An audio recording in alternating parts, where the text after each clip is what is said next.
So from licensing fees to implementation costs, we have mapped out every euro that is involved in a typical PIM total cost of ownership TCO analysis. But just as important, we've looked at the measurable returns.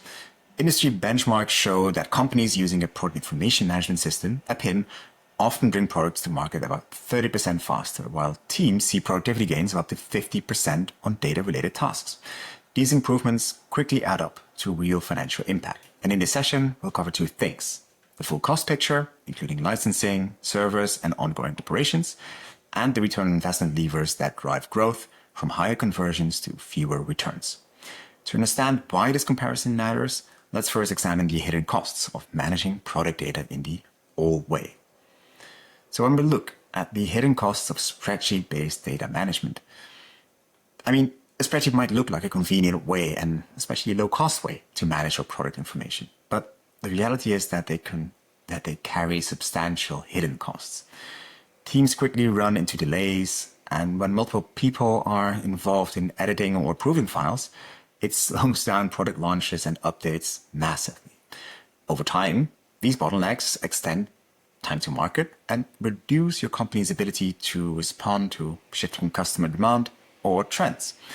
On top of that, manual work in spreadsheets often introduces errors, and those ripple through the entire sales process, creating costs that are well beyond the initial mistake.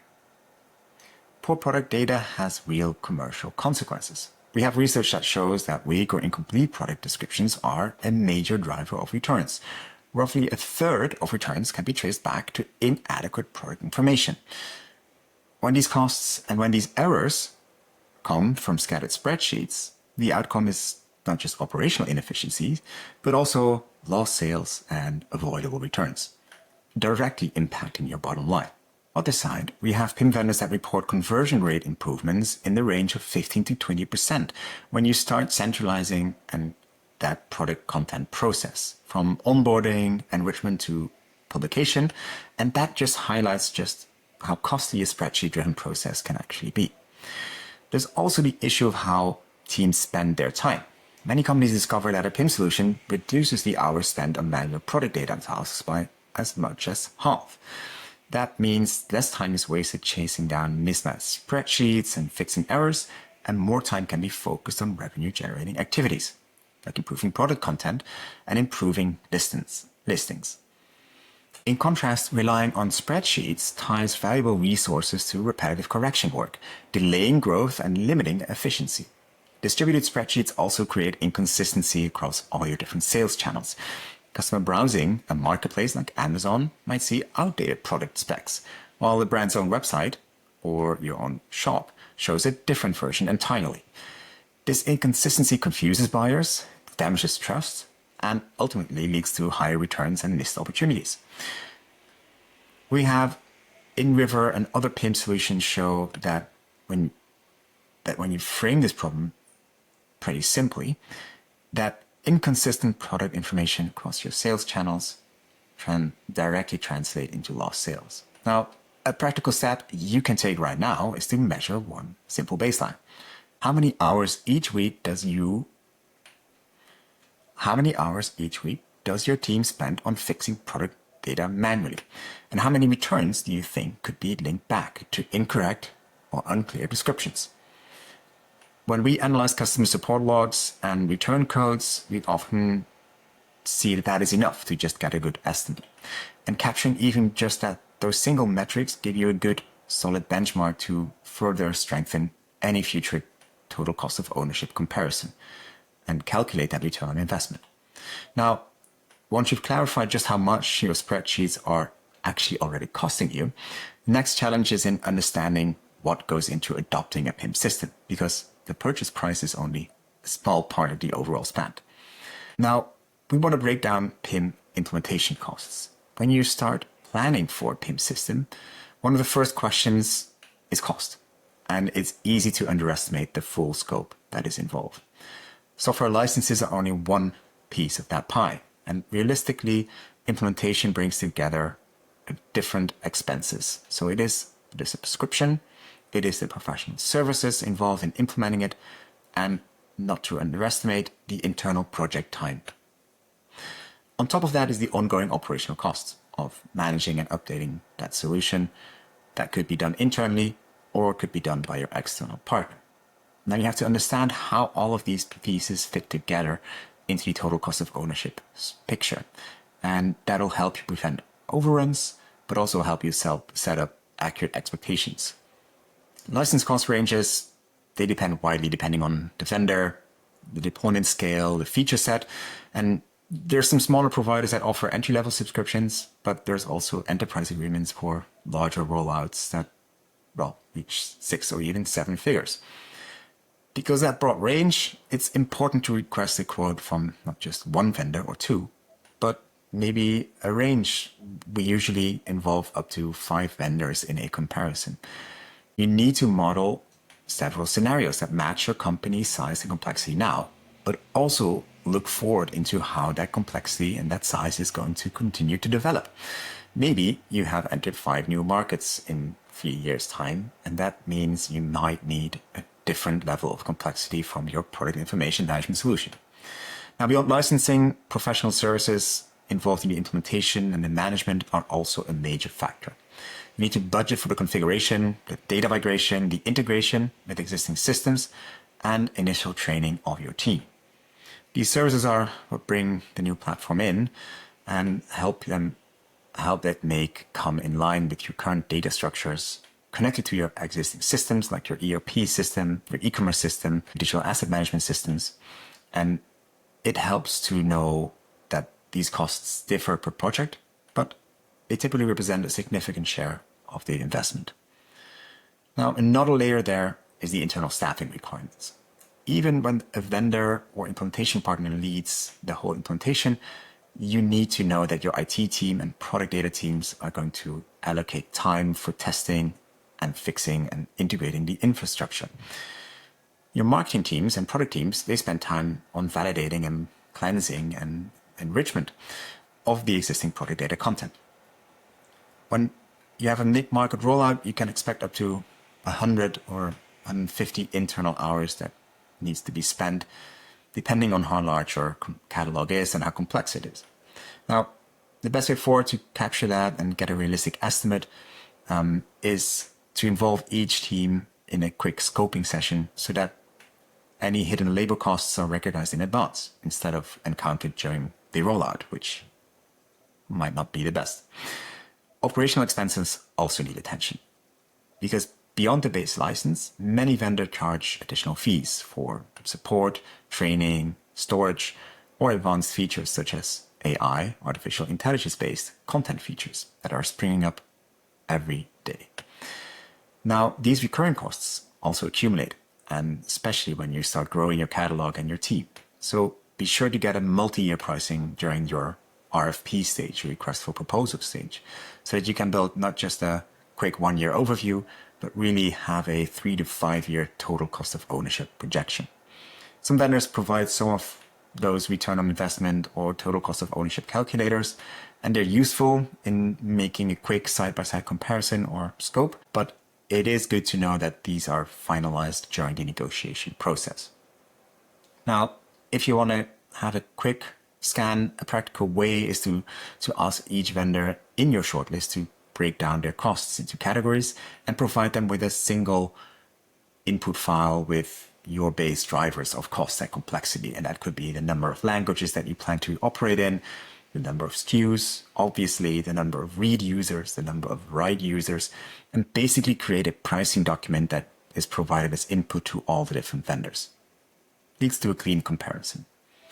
And then you can structure their costs into categories. So license fees, professional services, data migration, system integration, training, and ongoing support. Requesting total cost of ownership for a company of your size can also help and maybe expose some hidden charges and avoid surprises. And you can ask a vendor for that. Might not be one that gives that easily, or you can ask around in your industry and find someone who has done a PIM implementation recently, or just ask us. Careful planning ensures that implementation costs and license costs become a managed investment instead of an unexpected burden. And once you have that foundation clear, it also becomes easier to evaluate the upside potential versus the costs. Now, When considering a PIM, it's important to look beyond just those costs and focus also on the potential for revenue growth. Quantifying those gains show why PIM often is one of the strongest return on investment levers.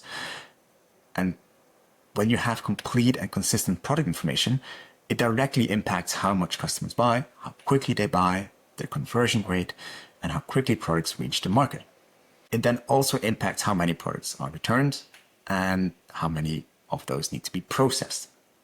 Looking at industry benchmarks, there's roughly a 15 to 20% conversion uplift after all this content enrichment and having better information and more consistent information on all your product pages and across all your channels. Customers just respond when they see detailed specifications, high quality images, and accurate product descriptions.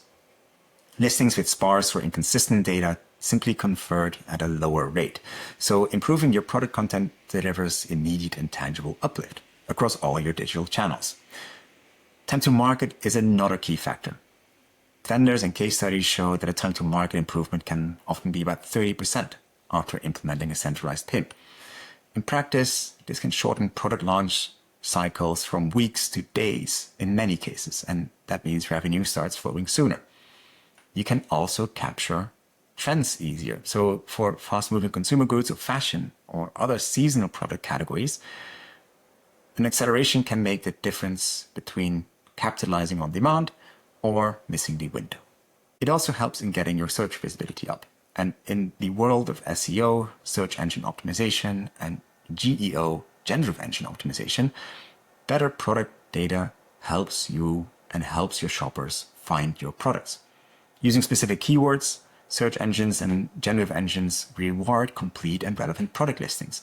So we have vendors that report up to double-digit uplifts in organic and generative engine traffic resulting from improved data, and not just the actual description data, but also improved metadata in their product details. The real opportunity varies by sector, but the most reliable approach is to get your own SEO baseline in, track what your current organic, geo, and SEO traffic is, and try to model those traffic gains. Returns represent another major cost driver. Research shows that at least 1/3 of returns stems from poor or incomplete descriptions. PIM implementation reports means that roughly the return rate reduces by 30 to 50%, depending on how return heavy your industry is. When you start adding those better product data, but also those validation rules that help you fix missing errors, you fix missing data or detect errors.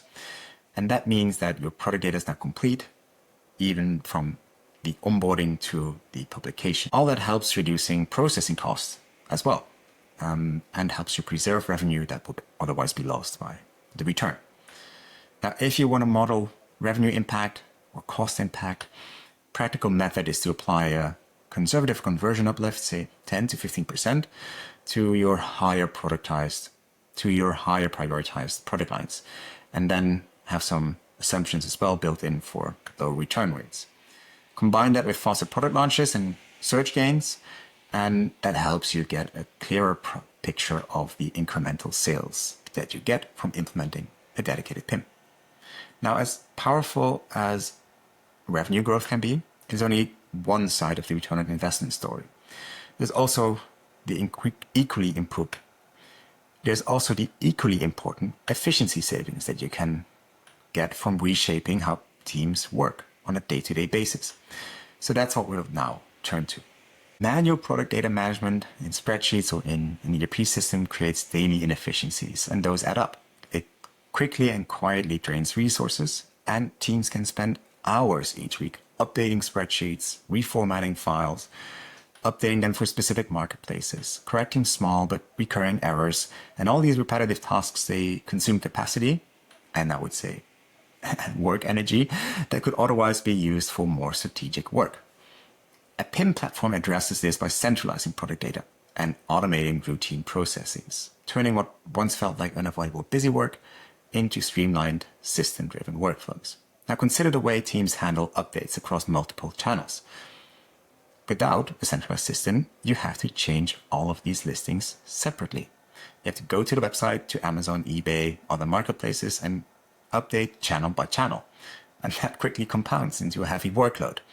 With a PIM, you can have a direct syndication of updated product data by minutes. That then cuts all that product data maintenance time. Well, we see that roughly in half. Depending on SKU count or the number of channels that you manage, this translates quickly to tens, hundreds, sometimes thousands of hours reclaimed over the course of a year.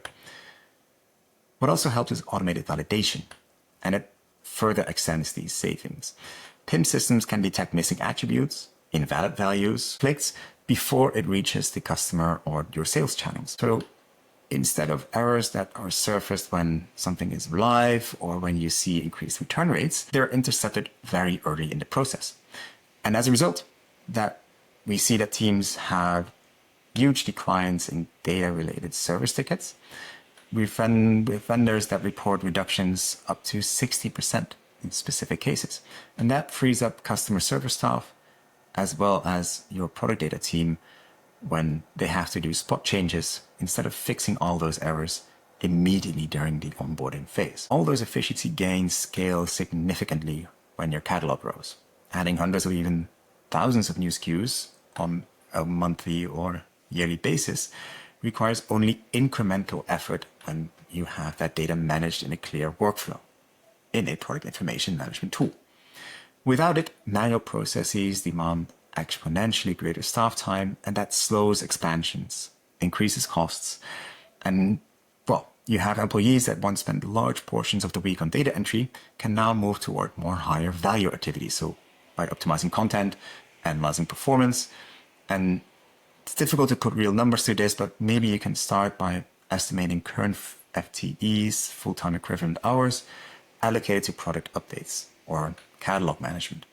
You can calculate those weekly hours by person, multiplied by team size, to get a rough estimate of the hourly cost. And then you can apply a conservative efficiency factor, maybe 30%, 40%. That gives you an approximate annual savings amount. Concrete financial baseline for decision makers, it's a direct saving that you can account for. It is further impacted by indirect benefits, and they compound these gains even further. Less avoidable returns, you have fewer service tickets, less duplicate work across teams, shorter onboarding from your staff. And when you view it all together, operational efficiency delivers recurring savings that strengthen over time. When you start scaling the business, moving into new markets, it just sets the stage for an ever greater value you get from the advanced capabilities that are layered on top of a PIM. Beyond that, and beyond efficiency, a modern PIM system now is the platform for artificial intelligence and automation. And that extends their impact far beyond the basic product data management process. These capabilities are altering how businesses evaluate the return on investment on PIM, and they open up gains that older systems or previous generations could just not deliver. AI, and generative AI specifically, is not just a technical upgrade. It just changes the whole process and scale, speed, and scope of what your teams can achieve. AI-powered content generation enables teams to create large volumes of high-quality product descriptions without actually writing each line manually. Instead of spending months on developing copy for all your SKUs, just skipping all that, an AI tool and an AI integration into a PIM can build complete, consistent descriptions in your tone of voice in a fraction of the time. We have vendors that report these accelerated content creations up to 10 times. We see reports of customers creating product descriptions for their whole catalogs in days, weeks, instead of, actually not at all. So instead of just focusing on creating content for your A listings and maybe your B listings and forgetting about your C and D and your long tail catalog, you can actually create a very well done baseline for all these categories and then focusing the quality of your team on that A part of your catalog. Those top sellers that define you and your company, that's where you can then focus that time on and not have them do all kinds of manual interventions for that long tail. When you have sales across borders and you need to translate, there's dramatic localization benefits from adding AI. Catalogs that might have taken months to translate manually can now be localized for multiple markets in days. And they cannot just be done by a quick API call to Google Translate or DeepL. You can actually rebuild the product description in a culturally sensitive way. So it's not just a translation, it's actually a recreation of the product description by AI. So you can adapt sizing, currencies, terminology as well for each market automatically. So it's not just about the descriptions and the translations. Final point is dashboards and analytics. AI helps you with the monitoring of completeness scores and provides real-time feedback on where the bottlenecks are and what the product quality is across all the different channels, even when they're externally. So those digital shelf analytics, DSA, really helps in catching missing attributes, gaps in the content, missing images, or how you're competitively stacking up against rival listings. We have real case studies that document measurable results here. So we have a manufacturer that improved its marketplace conversions by double digits within a few months after starting using an AI-enhanced PIM. The cumulative effect of all that automation and AI is best thought of as a multiplier. So PIM already centralizes and organizes data, but AI layers add acceleration on top of that. Even faster launches, even faster internationalization, and stronger conversion performance. If you want to model these benefits, you can treat AI improvements as an accelerant in your return on investment calculation. You can estimate the manual hours that are replaced per SKU or per content batch, add assumptions for quicker time to market and localization, and you can then build on the existing benchmarks in market research and vendor documentation. At the same time, it's important to be cautious about vendor promises. Many vendors showcase calculators and case studies, but the numbers can be a bit promotional. So if you're deeper into that process, you can ask various vendors for examples in their businesses that are similar to yours. And maybe you can check in with them and check in with those case studies with a live one-on-one call, so you can have real before and after metrics instead of just what the case study says on the website of the vendor. You can use then those verified numbers in your model rather than taking broad claims at face value. Now, understanding the potential of AI and PIM is important, but realizing its value depends really on how you are structuring that in your total cost of ownership analysis. Now, if you want to build your business case for getting that PIM approval, you need to have a strong business case for leadership. They will only sign off if they see a financial justification backed by real numbers. Many proposals we see fail because they stop at general statements like it improves efficiency, improves growth, reduces returns. It's great, but you need to tie them down to measurable impacts. So start by structuring your case around data that clearly shows the problems you face today and the improvements that a PIM system can deliver. Begin with your current pain points, establish a baseline, quantify how much time your team is now spending on fixing those spreadsheet errors, reconciling duplicate entries, updating all that product data across multiple marketplaces, and reformatting data for all your different channels. Then estimate the revenue impact of delayed product launches, customer returns, and that helps you with hard numbers that not just capture the hidden cost of your product process, but also set a reference point for evaluating different benefits once you've implemented the PIM. Next, connect PIM functionality to measurable outcomes. So show how validation rules can reduce errors that cause high return rates. Centralizing product data can cut update cycles because we see that companies have a payback within 12 to 24 months, depending on their scope and adoption rates. And you can build 3 scenarios. One is more conservative, one is more moderate, and finally an optimistic scenario. So your stakeholders can see how results differ under various assumptions. A practical way to do this is to anchor the analysis to a small set of core KPIs. Focus on the revenue for those key products, conversion rates that are currently seen, time to market that you have seen historically, and return rates that you're experiencing right now. And then use that to build the case for the future outlook.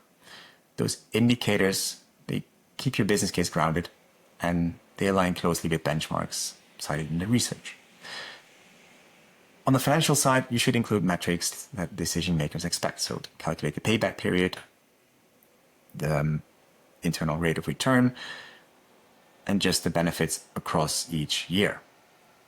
How much needs to be investment in each phase, and what does that mean for the top line growth that you expect in the coming 3 to 5 years. Having that improves the trust of the management team that you've considered both the best cases and the worst cases in advance.